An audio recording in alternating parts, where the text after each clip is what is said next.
ही परीक्षा 3 दिवस चालेल। त्याचा पहिला दिवस उद्या सकाळी सुरू होत आहे।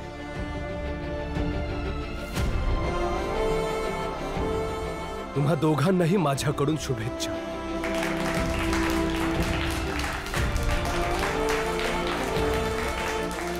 महाराजांचा विजय असो, महाराजांचा विजय असो, महाराजांचा विजय असो, महाराजांचा विजय असो।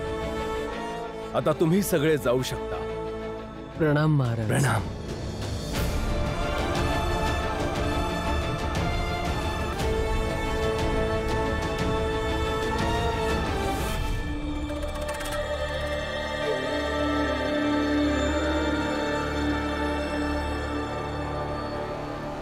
प्रचंड देव।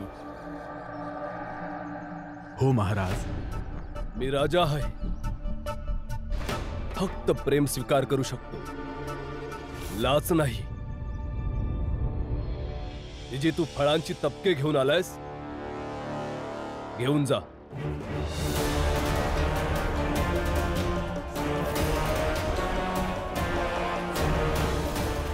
जशी आज्ञा महाराज।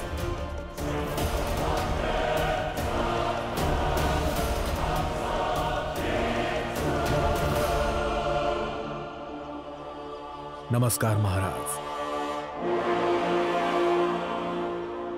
अरे कधी पात्र असं उभं राहणार? हा? अरे मला तर पूर्ण विश्वास आहे की राजसाहेबांनी भीमासनी धन दिलं नसेल। जर धन दिलं असतं तर आता पतू तो नाचत बागडत इथं आला असता। अरे त्यासनी तर सवयच आहे, जिथं कुठं जाईन तिथं स्वतःची लाच काढणं। मग तिथंही आपली लाच काढून घेईल आणि तोंड पाडून इकडे चाललाय।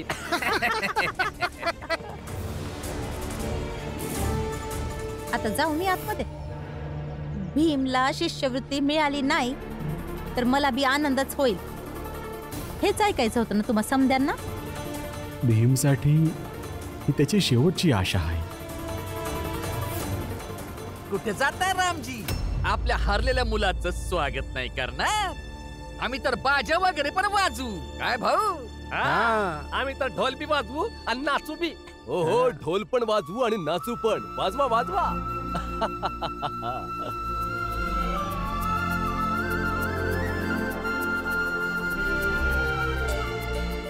ज्याच्याकडे रामजी सारखे पिता आहेत, त्यांचा मुलगा कधीच हार मानू शकत नाही।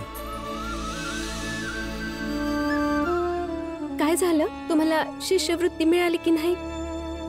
मिळाली नाहीये, परंतु मिळण्याची जास्त शक्यता आहे। शक्यता आहे म्हणजे आत्या, निकुंज नावाचा एक मुलगा आहे। आमच्या दोघांमध्ये स्पर्धा होईल आणि आमच्या दोघात जो कोणी चांगल्या निकालाने पास होईल, शिष्यवृत्ती त्याला मिळेल।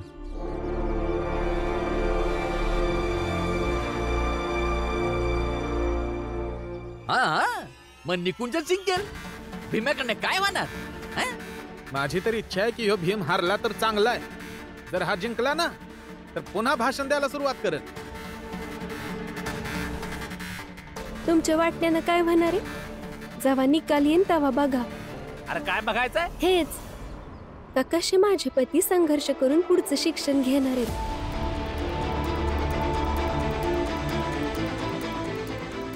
आणि हो, जोपर्यंत कुठला बी निकाल येत नाही तोपर्यंत तुम्ही काय बी बोलणार नाही। घेऊन जा तुमचा ढोल ताशा इथून। तुम्ही आतमध्ये चला।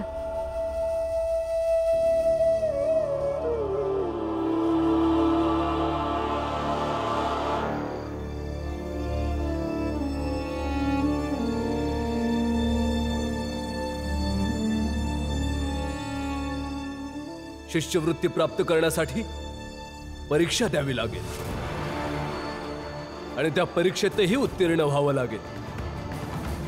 परीक्षेमध्ये जो सगळ्यात जास्त गुण मिळवेल, शिष्यवृत्ती त्याची।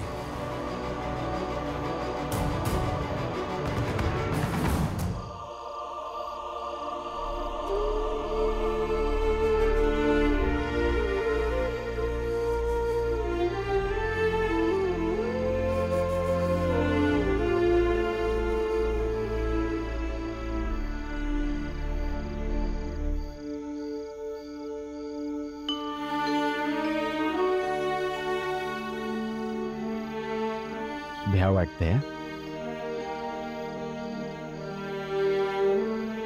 हो बाबा, पण या गोष्टीचं नाही की निकाल काय लागेल,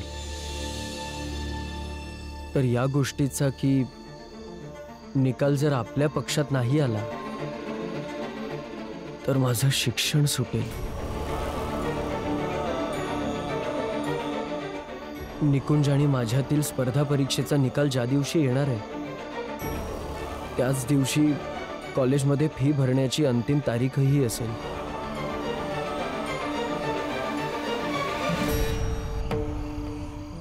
हे बघ पोरा, काय होईल काय नाही होणार हा विचार करू नगस. आणि मग तू निकुंजला हरवायला या स्पर्धेमध्ये भाग घेत नाहीयेस, नाहीतर स्वतःला जिंकवण्यासाठी तुला मेहनत करावी लागेल. कोणी बी व्यक्ती दुसऱ्याला हरवायला भाग घेत असतो किंवा स्वतःला जिंकायला घेत असतो, त्याने त्या व्यक्तीची नियत ठरत असते. आणि यो बी ठरतंय की त्याचा विजय किती मोठा असेल, कुठपर्यंत असेल, त्याचा प्रभाव किती व्यापक असेल. हे बघ पोरा, उद्या तू जाशील तेव्हा कोणाला हरवायला नाही तर स्वतः जिंकायला जाशील. जर का तू जिंकलास तर स्कॉलरशिप मिळेल. जर का स्कॉलरशिप मिळाली तर पुढचं शिक्षण थोडंफार सोपं होऊन जाईल. बाकी जे होईल ते होईल. हो बाबा.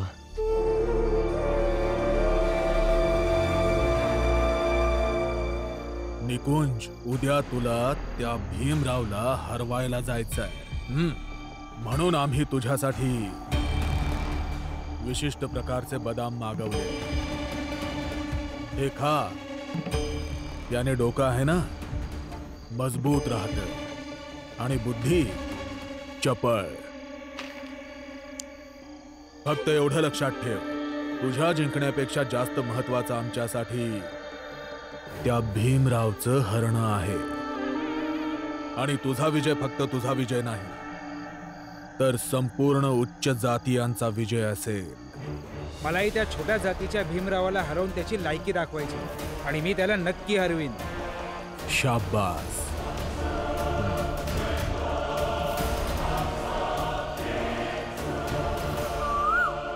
भीम, भीमराव, भीम दादा, काय झालं? आम्ही समदेवी तुझ्या सोबत येऊ. पण का? आम्हासनी तुझ्या संग यायचं आहे तुझा मनोबल वाढवायला आणि तुझ्या इजाईचा साक्षीदार होण्यासाठी. अच्छा, मग तर आपल्याच तरी गेलं पाहिजे भीमरावाच्या हरण्याचा साक्षीदार होण्यासाठी. ढोल वाजवून नाचायची खरी मजा तवाच येईल जेव्हा यो भीम परीक्षेत हारल. भीम,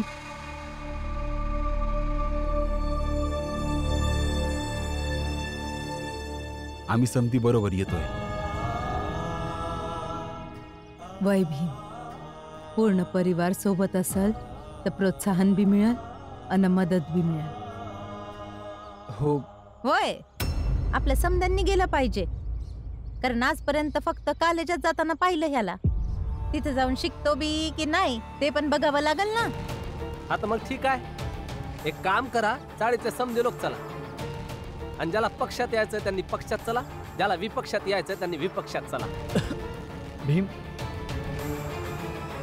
तू जाऊन ये. माझी तब्येत साथ देत नाहीये. पण असू दे पोरा, तू घरला आरामच कर.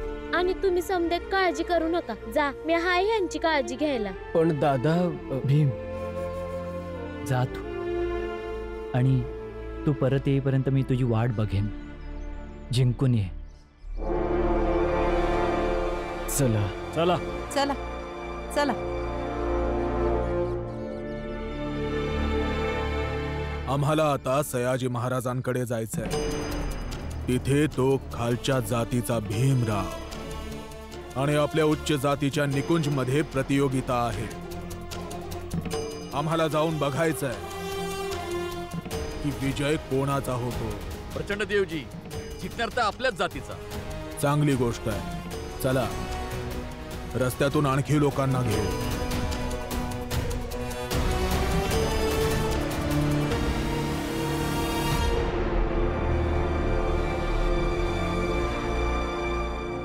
तोच जिंकू दे जो जास्त योग्य आहे. महाराजांचा विजय असो! महाराजांचा विजय असो! महाराजांचा विजय असो! जसे की मी तुम्हा लोकांना सांगितले होते की निकुंज आणि भीमरावामध्ये स्पर्धा होणार आणि त्या स्पर्धेचा प्रारंभ आज आत्ता होत आहे.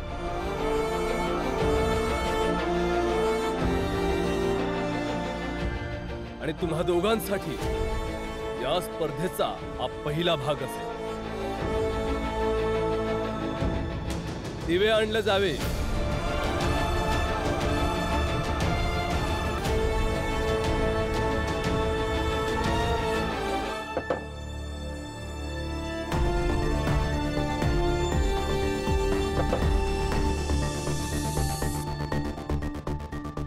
एक एक मशाल आणून या दोघांच्या समोर ठेवली जावी.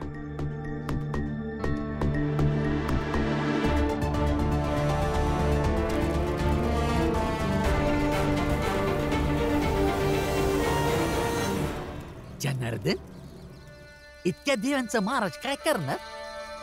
मला पण नाही माहिती हितेश भाऊ. बघूया की काय होतंय. भय, या मशालीने हे दिवे पेटवायचे आहेत तुम्हाला. तर सर्वात आधी निकुंज तुम्ही पेटवा. होय महाराज.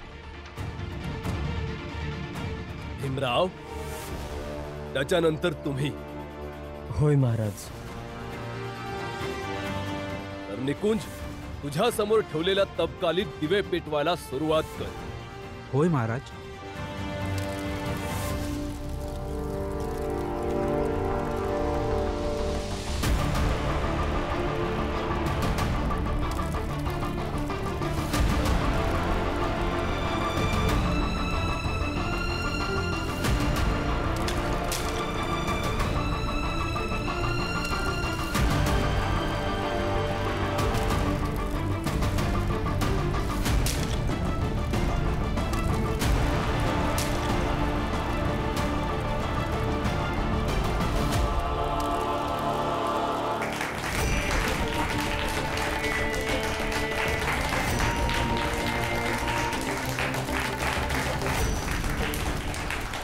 भीमराव,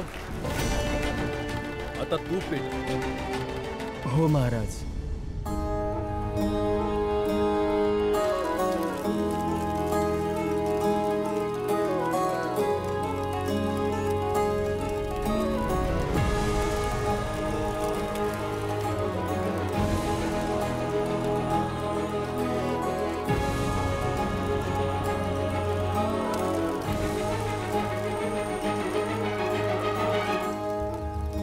हे बघ पोरा, आजपर्यंत जे लोक यशस्वी झाले त्या समद्यात एक गोष्ट समान आहे.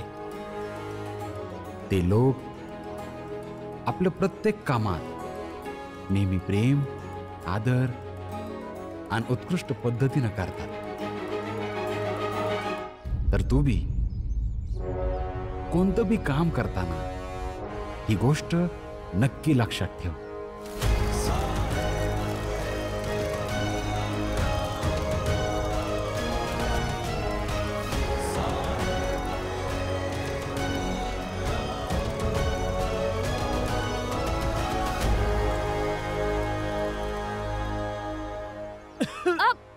तुम्ही पाणी प्या. लय ढास लागली तुम्हासनी. पाणी प्या. तुम्हाला लय ढास लागली.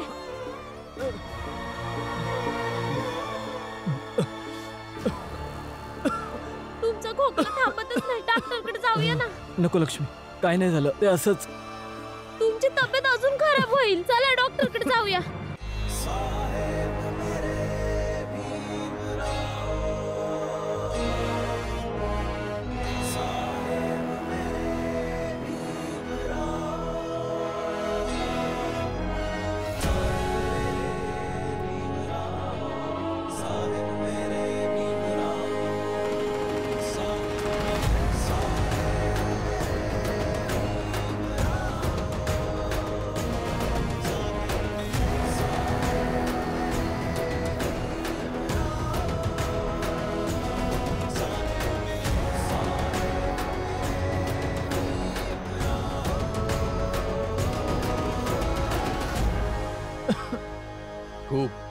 गंभीर आजार आहे हा. यांना उपचार आणि आरामासोबत पौष्टिक जेवण सुद्धा देण्याची खूप गरज आहे. तुम्ही त्यांना इथे भरती करा, आम्ही त्यांचा इलाज सुरू करतो. तुम्ही फीस काउंटरवर जाऊन 3 रुपये जमा करून या. काय झालं? मी बघते. काय? तुम्ही बसा इथं. बसा. पैशाची व्यवस्था करावी लागल. तुम्ही इथं बसा, मी बघते काहीतरी. लक्ष्मी, काय झालं? कुठून येणार पैसे लक्ष्मी? ठाव नाही, पण कुठून ना कुठून तरी आणावं तर लागल. लक्ष्मी, मला आत्ताच्या आत्ता मुंबई सोडून जावं लागेल. काय? काय बोलताय तुम्ही? कुठं जाणार तुम्ही या अवस्थेत? घरची स्थिती बघतेस ना तू. या स्थितीत कुठून आणणार माझ्या इलाजासाठी पैसे? आणि भीम तर कष्ट घेतोय ना आपल्या शिष्यवृत्तीसाठी. या परिस्थितीमध्ये जर घरच्यांना माझ्या इलाजाबद्दल कळलं ना तर लक्ष उडेल सगळ्यांचं. आणि मग परत सगळे इलाजासाठी, खाण्यासाठी, या सगळ्यासाठी पैसे गोळा करायला लागतील.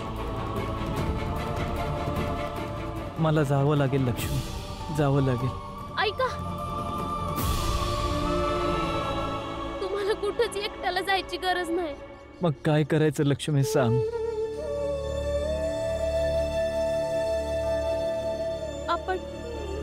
आपण माझ्या माहेरला जाऊया, कोकणात. तिथं तुमचा इलाज पण होईल.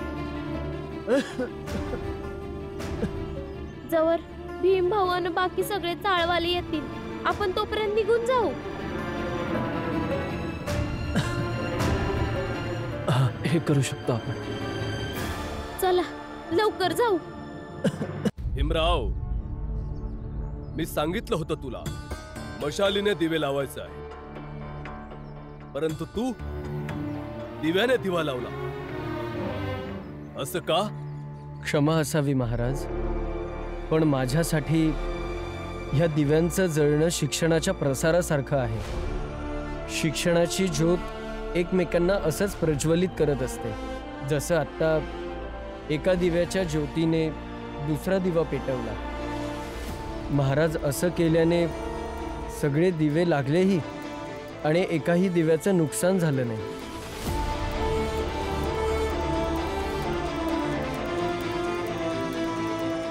महाराज, आम्हाला वाटतं की निकुंजचाही स्वतःचा काही तर्क असेल. तुम्ही याचा तर्कही विचारा ना. नक्कीच. निकुंज, तुम्हाला काही सांगायचंय? होय महाराज. महाराज, माझ्यासाठी ही मशाल एका गुरुसारखी आहे आणि हे दिवे त्याच्या शिष्याप्रमाणे. आता असं तर होऊ नाही शकत की सगळेच शिकतील. जे दिवे तुटले ते असेच होते ज्यांच्या नशिबात शिक्षण नाही. म्हणून मी शिक्षण व्यवस्थेची प्रतिमा दाखवण्याचा प्रयत्न केलाय महाराज.